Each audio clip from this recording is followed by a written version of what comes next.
Pernah nggak sih lo lagi santai di warung kopi, terus denger emak-emak ngomel, "Aduh, harga cabai sekarang udah kayak harga emas." Atau bapak-bapak geleng-geleng kepala, "Dulu sebungkus rokok aja berapa? Sekarang?" Lo pernah mikir nggak sih, ini beneran harga-harga makin gila, atau cuma perasaan kita aja yang makin tua dan gampang kaget? Nah, di Fakta First kali ini, kita bakal bongkar tuntas fenomena harga bahan pokok di Jakarta yang katanya bikin dompet nangis. Kita bukan cuma ngomongin feeling, tapi kita akan bedah datanya, kita lihat faktanya, dan kita kupas kenapa sih ini bisa terjadi. Siap-siap, karena yang bakal kita bahas ini mungkin lebih bikin lo mikir daripada mikirin mantan. Oke, kita masuk ke poin pertama yang sering bikin debat di grup WhatsApp keluarga.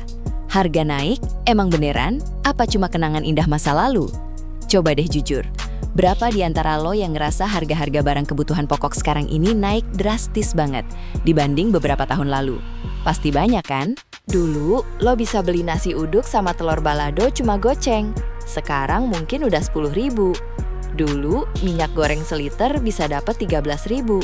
Sekarang 20.000 aja udah syukur. Ini bukan cuma perasaan lo doang bro dan sis. Ini fakta yang bicara.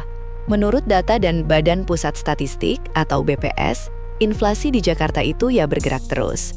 Angka inflasi adalah indikator seberapa cepat harga barang dan jasa secara umum naik. Kalau angkanya tinggi, ya berarti harga-harga naiknya kencang banget. Contohnya, di awal tahun 2023 aja, beberapa komoditas pangan pokok di Jakarta itu terpantau mengalami kenaikan harga yang signifikan. Ada beras, telur ayam ras, daging ayam ras, sampai cabai merah. Ini bukan cuma naik dikit-dikit, tapi kenaikannya itu bisa bikin kita garuk-garuk kepala mikirin gimana caranya ngatur duit bulanan. Bahkan, pada Februari 2024, inflasi di Jakarta tercatat 2,05% secara year on year, dan komoditas makanan, minuman, dan tembakau menjadi penyumbang terbesar inflasi. Bayangin aja, dulu duit 100.000 itu rasanya sakti banget, bisa buat belanja seminggu. Sekarang, kadang buat belanja 2 hari aja udah ludes. Ini yang sering kita sebut efek daya beli menurun. Duit kita jumlahnya sama, tapi kemampuan untuk membeli barang jadi berkurang. Ini kayak lo punya motor, tapi bensinnya cuma diisi 1/4 tangki. Mau ngebut juga percuma, paling cuma sampai warung pojok. Jadi intinya, bukan cuma perasaan lo aja yang lagi baper sama harga. Angka dan data juga bilang begitu. Kita emang lagi berhadapan sama realita harga-harga yang makin menantang. Sekarang kita masuk ke poin kedua yang lebih seru lagi. Siapa biang kerok di balik kenaikan harga ini? Ini bukan film detektif, tapi faktanya ada. Kalau ngomongin kenapa harga naik, ini bukan kayak nonton film detektif yang cuma ada satu penjahat utama. Penyebabnya itu bisa berlapis-lapis, kayak bawang. Ada banyak faktor yang saling berkaitan. Yuk kita bedah satu persatu, biar lo gak cuma nyalain pemerintah doang di warung kopi. Pertama, faktor cuaca. Ingat gak sih kita sering banget dengar berita soal gagal panen karena banjir atau kekeringan? Nah, ini dia, salah satu biang kerok utama. Kalau petani gagal panen, otomatis pasokan barang jadi berkurang di pasar. Hukum ekonomi sederhana, barang langka, harga naik. Contoh paling gampang itu cabai. Tiap musim hujan ekstrim, harga cabai pasti langsung melesat. Bahkan, di awal tahun 2024, beberapa komoditas hortikultura seperti cabai dan bawang merah dilaporkan mengalami kenaikan harga karena faktor cuaca ekstrim yang mengganggu pasokan. Ini ibarat lo lagi mau bikin sambal, tapi cabainya cuma ada 3 biji di seluruh Jakarta. Ya mau gak mau harganya jadi mahal banget kan? Kedua, biaya produksi dan distribusi. Bukan cuma cabai yang ngerasain pahitnya hidup, petani juga gitu. Harga pupuk naik, harga bibit naik, biaya sewa lahan naik.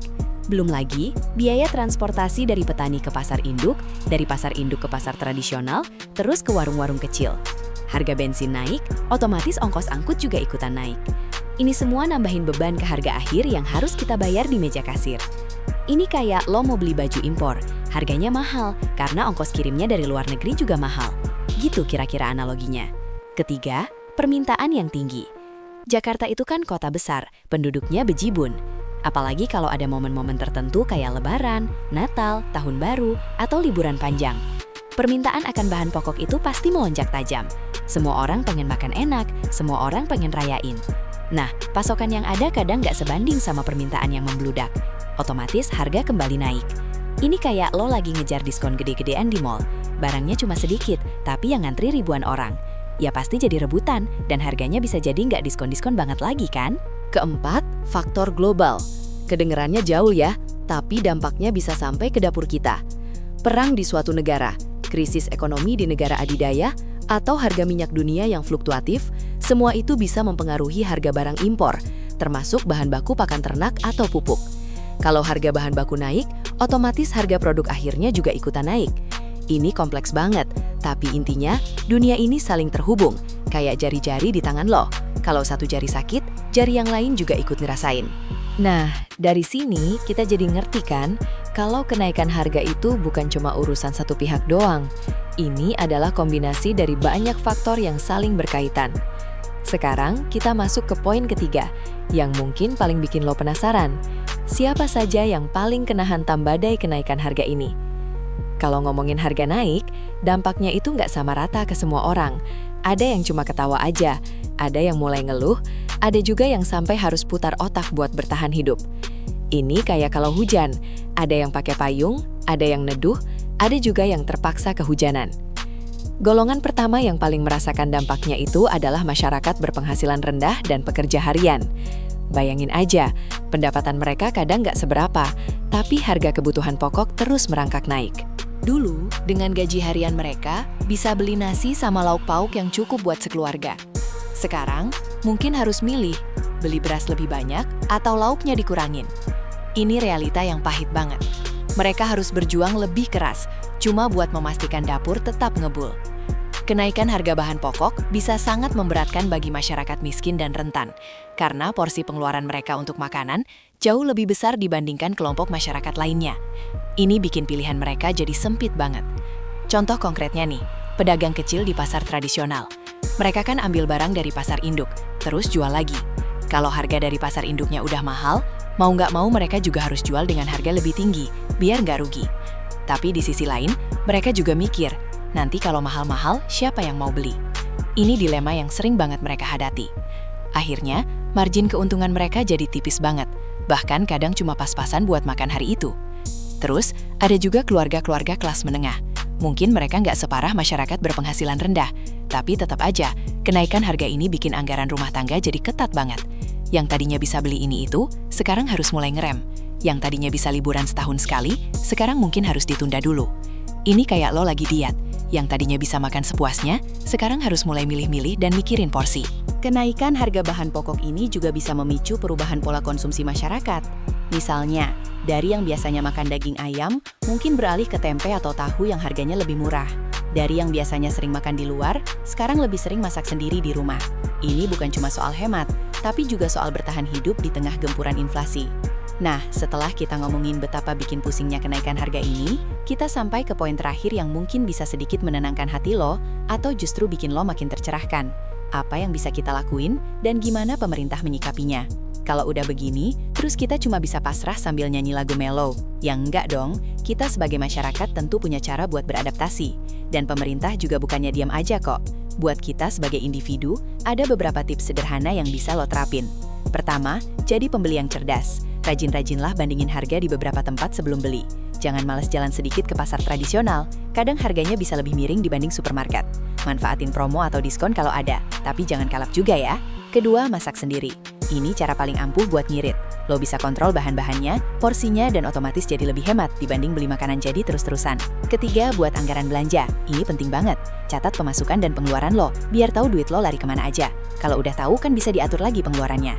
Ini kayak lo punya peta buat perjalanan hidup lo, jadi nggak nyasar kemana-mana. Pemerintah sendiri juga nggak tinggal diam kok.